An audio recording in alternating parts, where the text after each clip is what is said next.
This is CBN Newswatch. Thank you so much for joining us for CBN Newswatch. I'm Ephraim Graham. I want to begin this half hour with Israel and the United States facing off over the future of Gaza and the establishment of a Palestinian state. As Chris Mitchell reports from Jerusalem, both the U.S. and Israeli leaders are making their case publicly. Prime Minister Benjamin Netanyahu once again stated his opposition to a Palestinian state. I tell this truth to our American friends, and I also stopped the attempt to impose a reality on us that would harm Israel's security.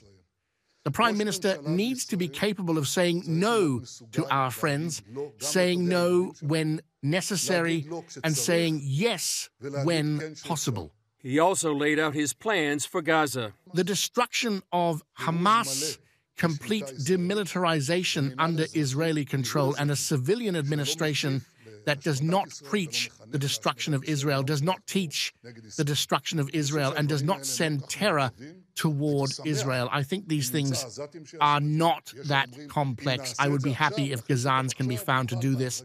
Following U.S. Secretary of State Antony Blinken's recent trip meeting with Middle East leaders, the State Department is laying out a different vision. Without a tangible path to the establishment of a Palestinian state, there are no other partners in the region who are going to step forward and help with the reconstruction of Gaza. There are no other partners in the region who are going to step forward and help establish Palestinian-led governance of Gaza. Given the continuing disagreement, NBC News now reports the Biden administration could be looking for another leader beyond Netanyahu, reportedly meeting with Israeli opposition leaders. At the World Economic Forum in Davos, Israeli President Isaac Herzog explained his country's feelings about October 7th and beyond.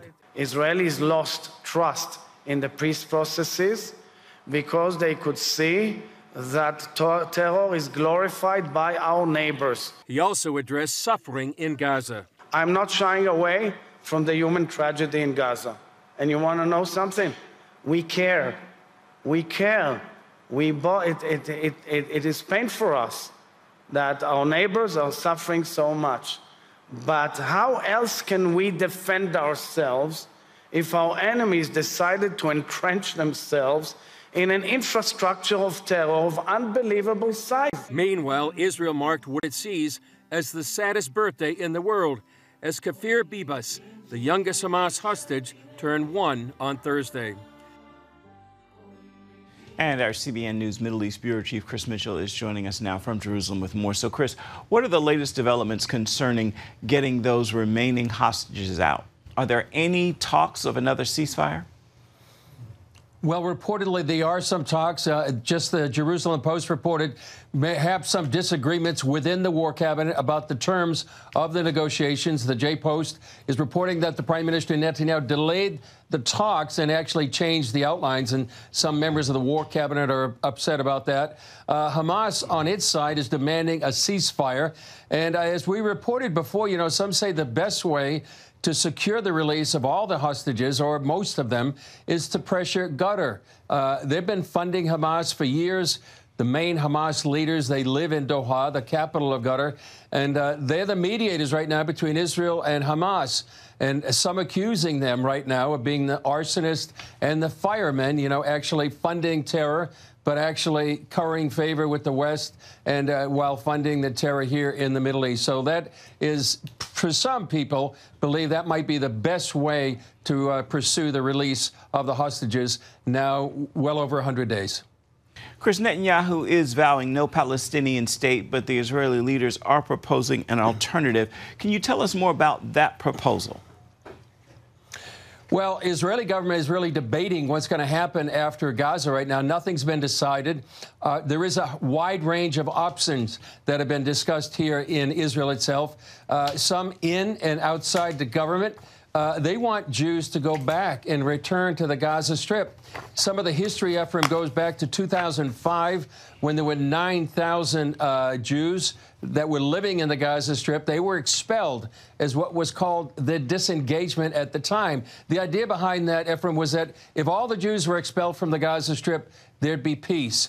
Instead, 2 years later, Hamas took over. and they built what some have called the largest terror base in the world. It's right now being dismantled.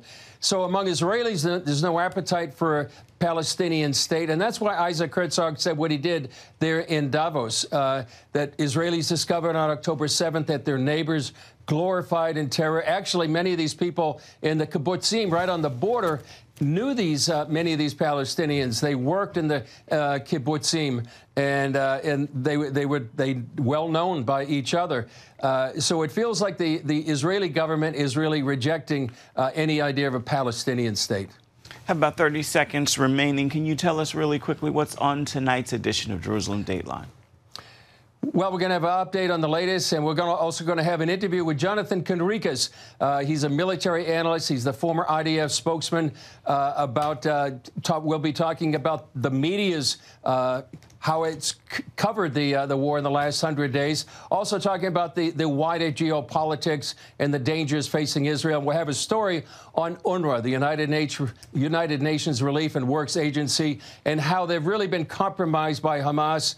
And we also have a story that CBN Israel, CBN's humanitarian arm here in Israel, is working with an organization in Sderot, helping Israelis during this dark hour. All right, we look forward to all of those reports. I want to remind you at home that you can see more from Chris Mitchell and the entire CBN News Middle East team tonight at 8:30 Eastern on Jerusalem Dateline. You can watch it on the CBN News app as well, or on YouTube. Back here at home, extreme weather continues to hit parts of the United States. Snow is now falling from the mid-Atlantic states all the way to New York. The weather caused this plane in Rochester to slide off the taxiway after landing. No injuries were reported, though. Felt kind of a slide happening, and then a lot of jolting going on. At least 41 deaths are blamed due to the extreme Arctic blast. In Oregon, one family is mourning the loss of 3 loved ones. They were killed after a downed power line trapped a 21-year-old woman in an SUV along with her boyfriend. The trapped woman's brother also killed after trying to help to get that couple out. A baby was also in the car and was later rescued. Now, a new storm is dumping more snow in the Northeast. Philadelphia is bracing for the most landfall with 6 inches expected and on 3 inches and up to 3 inches farther north. Now, the next major abortion battle is set to be over to access the abortion pill as the Supreme Court reviews a case involving access to mifepristone. The Biden administration is defending the FDA's move in 2021 to make the pill available by mail. As CBN's Brody Carter reports, pro-life supporters see this as an opportunity to rein in a runaway federal agency.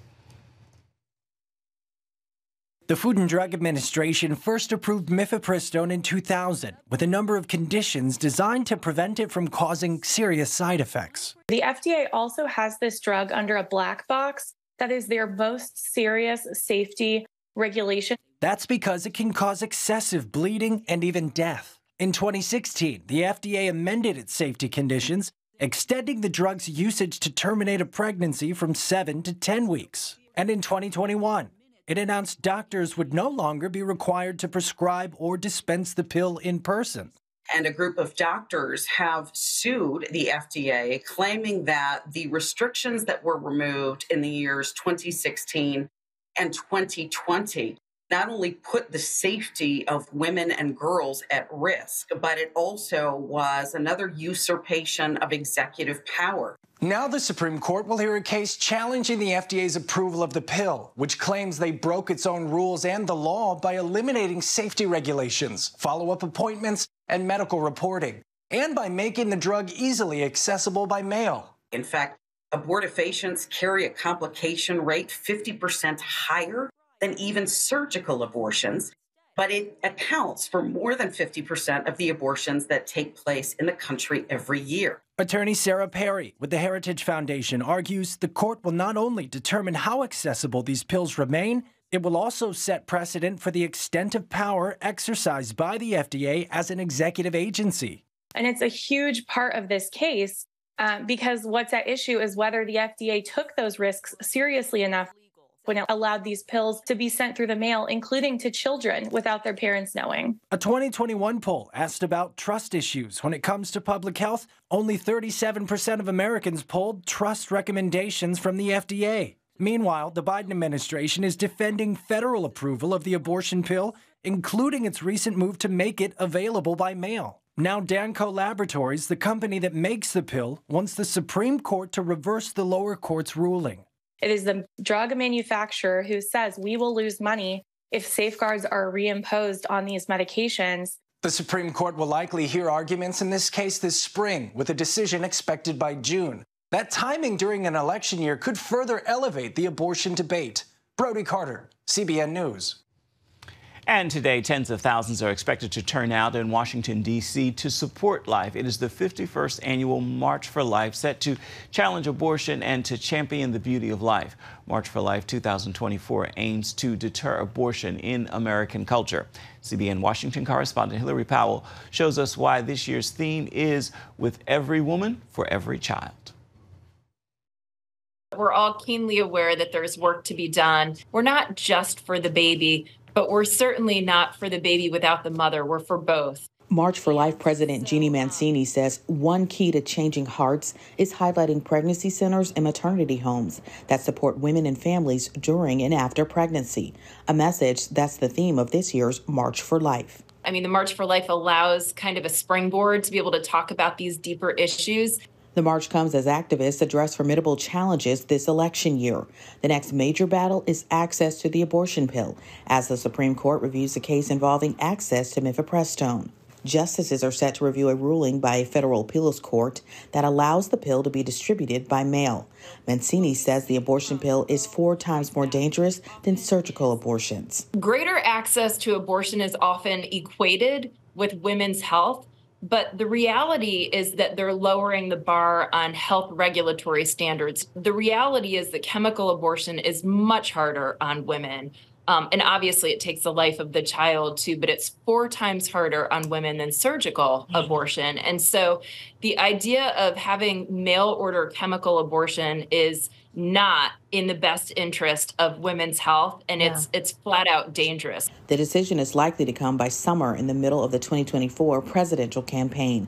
Another issue faced by pro-lifers is whether abortion can win at the ballot box. Since the U.S. Supreme Court overturned Roe v. Wade in June 2022, every pro-life ballot referendum on a statewide ballot has failed. But all statewide ballot initiatives to expand abortion rights have passed. Mississippi Attorney General Lynn Fitch says families should be protected, not politicized. This month, her state started a mobile app that connects pregnant women and mothers to everything from free pregnancy tests to parenting classes. These women, the mothers-to-be, how do we empower them? What do we do for their children? Again, stepping in to be the safety net, to help them, to guide them. The key consequence of the Dobbs decision was returning decision-making on abortion policies to individual states. It's important to note in this year's election, several more states are expected to have abortion right ballot measures on the ballot. And you can watch CBN's coverage of the 51st Annual March for Life today. It'll be on the CBN News Channel, also on the CBN News app and our YouTube channel. It'll begin at noon Eastern Standard Time. Coming up, a polarizing political atmosphere creeping its way into the church. The fight to bring unity back into the pews. You're watching CBN Newswatch.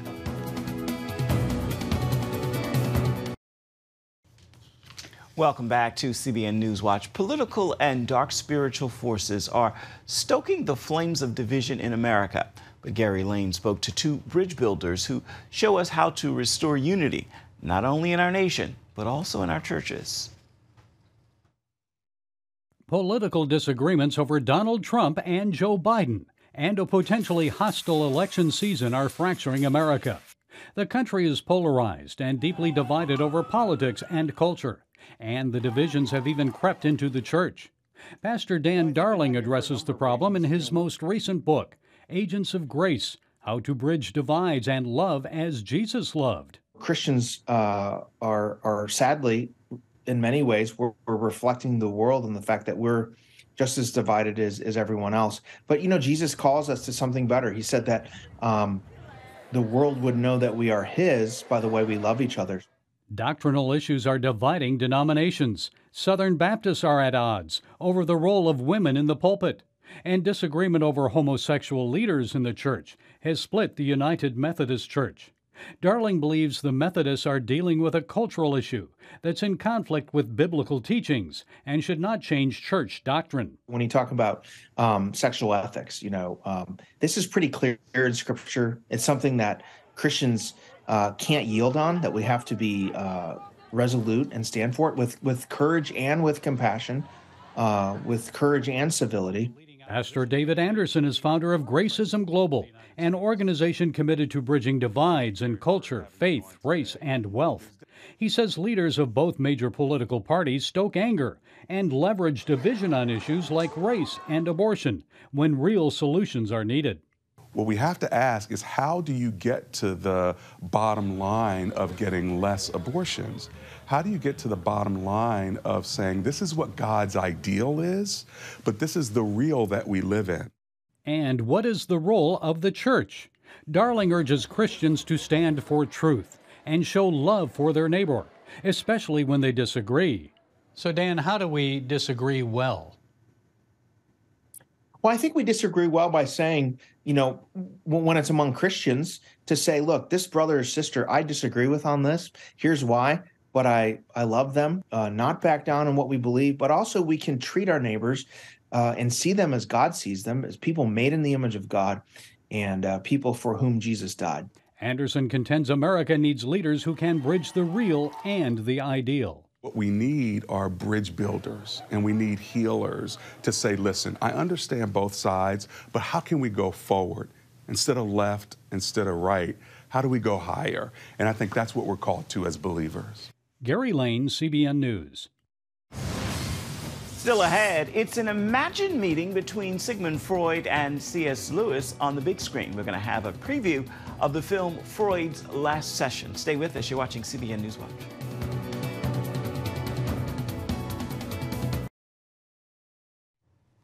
Welcome back to CBN Newswatch. It's an imagined meeting between Sigmund Freud and C.S. Lewis. Once a stage play, it is now on the big screen. It is called Freud's Last Session, where Freud invites Lewis to debate the existence of God. Take a look. Professor Lewis. Dr. Freud. I've given you up for lost. The idea behind this film is that Freud invites C.S. Lewis to his house because C.S. Lewis was a devout atheist who embraced Freud's brand of atheism. And then one day, C.S. Lewis, he's just like, I believe that Jesus was the Son of God. That was seen as a betrayal by Freud.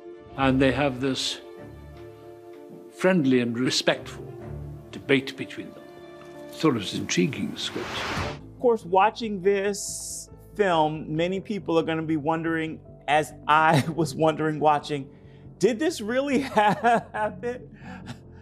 I know, it's a funny thing. A ludicrous dream, an insidious lie. The whole thing started as a class up at Harvard that was looking at atheism from the point of view of Freud. And the professor, Armin Nicolai, who eventually wrote a book called The Question of God, he was realizing he needed a counterpoint, so he brought in C.S. Lewis as the counterpoint. But in doing a lot of research, he found out that a young an Oxford Don, came down to visit towards the end of his life, and I think he felt like all signs pointed to Lewis, but we don't know for sure. None of us know.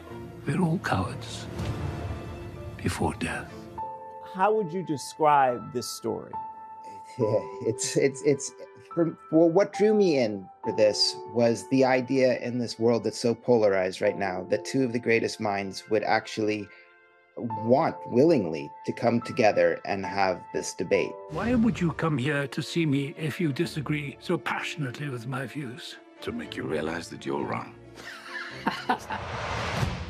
That to me is the crux of the whole thing, is the intellectual curiosity that somebody would actually want to hear an opposing side and have their ideas tested, and be okay with that and be able to do it with respect. The wish that God doesn't exist can be just as powerful as the belief he does. Ah, good.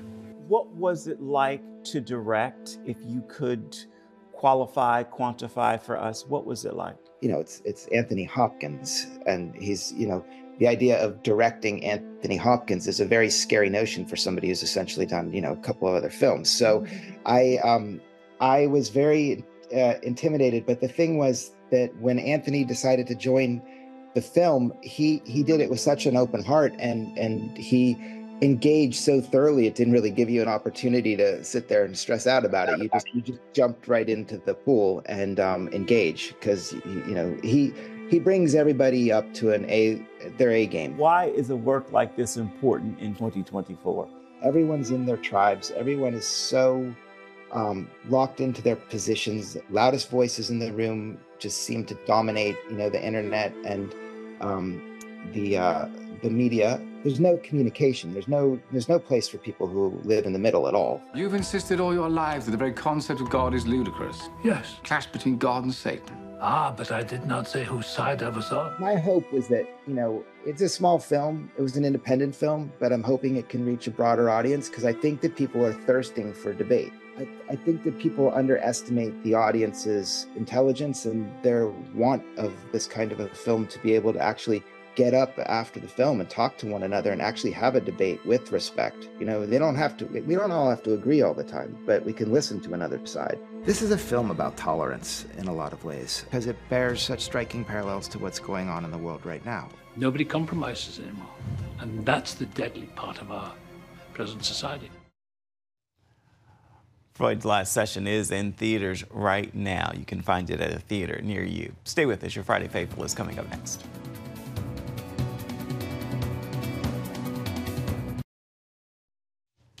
Time now for your Friday Faithful, and today I want to leave you with this thought. God is God. Circumstances don't change his position, and life issues don't change his power. Hold fast to this truth and make sure he has first place in your heart. With that word, I encourage you to make this a fabulous Friday, and be sure to have yourself a wonderful weekend in purpose and on purpose. Well, that will do it for this edition of CBN Newswatch. Remember, you can always find more of our news programs on the CBN News channel. You can find them there at any time, as well as online. That address is cbnnews.com. Take a moment. Let us know what you think about the stories you've seen here today or any day. You can email us. That address is newswatch@cbn.com. And you can reach out and touch us on Facebook, Twitter, and Instagram. We certainly would love to hear from you. Hope you join us again right back here next time. That is come Monday. Goodbye. God bless. Thanks for watching.